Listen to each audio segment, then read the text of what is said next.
Hola, la presente cápsula es para hacer una reflexión en torno a una jurisprudencia que emitió la segunda sala de la Suprema Corte de Justicia de la Nación, la número 14 diagonal 2023, en torno a la valoración del escrito de renuncia. En principio, debemos recordar o evidenciar que la Ley Federal del Trabajo no prevé la renuncia como forma de terminación del vínculo de trabajo. Lo que sí prevé es que puede terminar por el mutuo consentimiento de las partes,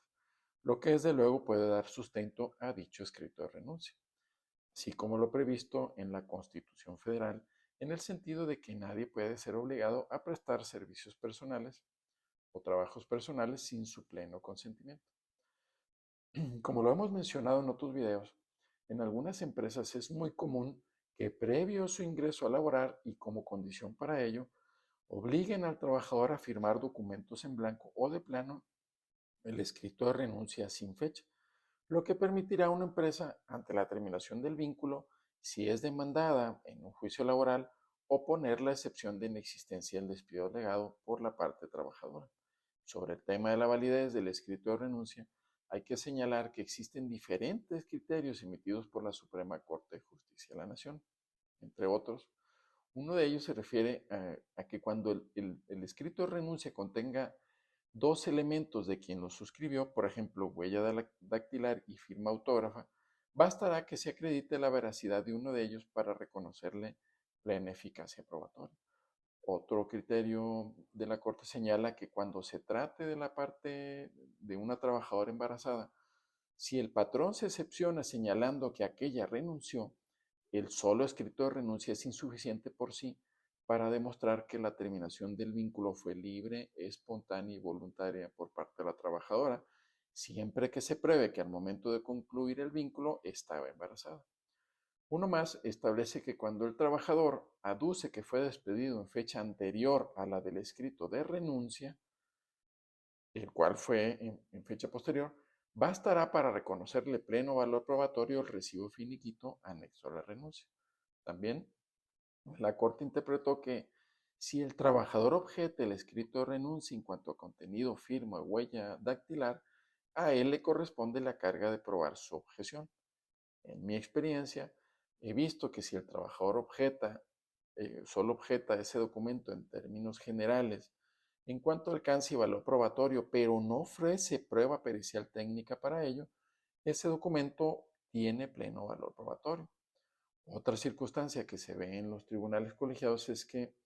cuando el trabajador no cuenta con recursos para pagar su propio perito y pide a la Junta que se lo nombre, generalmente el peritaje concluye que dicho documento sí fue firmado por el trabajador. Hay que señalar que en los juicios ante los nuevos tribunales laborales, en esos casos solo puede nombrarse un perito oficial de las listas que previamente se conformaron. Aquí estimo que vale la pena señalar que se empiezan a tener noticias de que algunas de las partes han tratado de corromper a dichos peritos buscando que el peritaje salga favorable a ellas. Veremos cómo se empieza a tratar de controlar ese fenómeno. En otro criterio, la Corte resolvió que corresponde al trabajador acreditar la subsistencia de la relación laboral entre el día que el patrón aduce que se produjo la renuncia y el posterior en que aquel dice que ocurrió el despido. En estos casos, a sabiendas de que existe un escrito de renuncia de determinada fecha, el trabajador lo que hace, actor, es que mueve a una fecha posterior el hecho del despido. Sin embargo, la Corte determinó que corresponde al trabajador demostrar que posterior a la fecha del escrito de renuncia, el vínculo subsistió hasta la fecha en que se dijo despedido. En el criterio en comento de la jurisprudencia 14, diagonal 2023, la Corte retomó algunos de los criterios emitidos por ella en el pasado, según los comentamos hace un momento, en cuanto al valor de los escritos de renuncia. Sin embargo, lo que considero destacable o lo más relevante del criterio en materia de la presente cápsula es que la Corte recuerda que el derecho probatorio debe interpretarse en sentido amplio, por lo que los órganos jurisdiccionales deben allegarse de los elementos necesarios para conocer la verdad, que aplicado al análisis del escrito de renuncia, solo tendrá valor probatorio si se demuestra de forma fehaciente que ese documento se emitió y firmó de forma autónoma y unilateral. Al respecto, es pertinente señalar que tal forma de valoración ya se hace desde hace muchos años por los tribunales colegiados, pues aunque los peritajes determinen que la firma contenida en un escrito de renuncia sí fue plasmada por el trabajador, existen circunstancias que rodean a ese documento que impiden reconocerle valor probatorio y, por tanto, tener por demostrada la excepción de inexistencia del despido. Ejemplos que hemos visto en los tribunales colegiados: un escrito de renuncia no objetado o que los peritos concluyeron que sí fue firmado por la parte trabajadora. Sin embargo, al hacer el análisis de él, resulta poco creíble que supiera lo que firmaba el trabajador, pues se trata de una persona que, según se advierte o deduce de autos,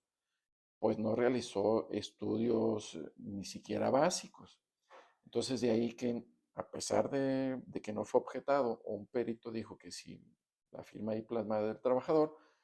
pues no resulta creíble que haya firmado ese documento de manera voluntaria, y de ahí que, a pesar de lo anterior, se le reconozca pleno, se le niegue valor probatorio. Otro supuesto similar que se ve en los colegiados es que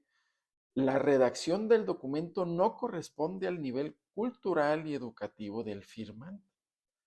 Entonces, en ese caso, a pesar de que no haya sido objetado en los términos que hemos dicho, pues se le niega valor probatorio porque no hay una correlación entre la, la- la capacidad cultural y educativa del trabajador y la redacción del documento. Uno más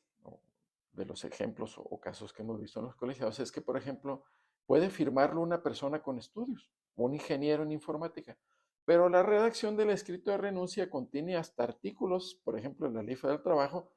lo que pues resulta poco creíble que lo haya redactado el trabajador y menos firmado de manera voluntaria,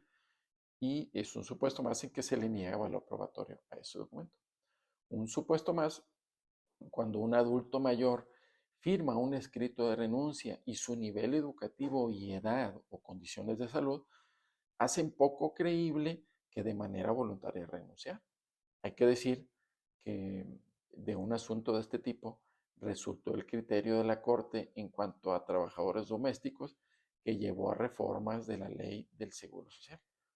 Ese asunto lo veremos en otro video. Otro ejemplo es que cuando el documento de renuncia tiene diferentes tipos de letra en su redacción o tachaduras y enmendaduras, pues estas circunstancias permite dudar de su legitimidad y, por tanto, también se le niega valor probatorio. Finalmente, hay que señalar que en materia de valoración de pruebas, incluyendo los escritos de renuncia, como hemos visto,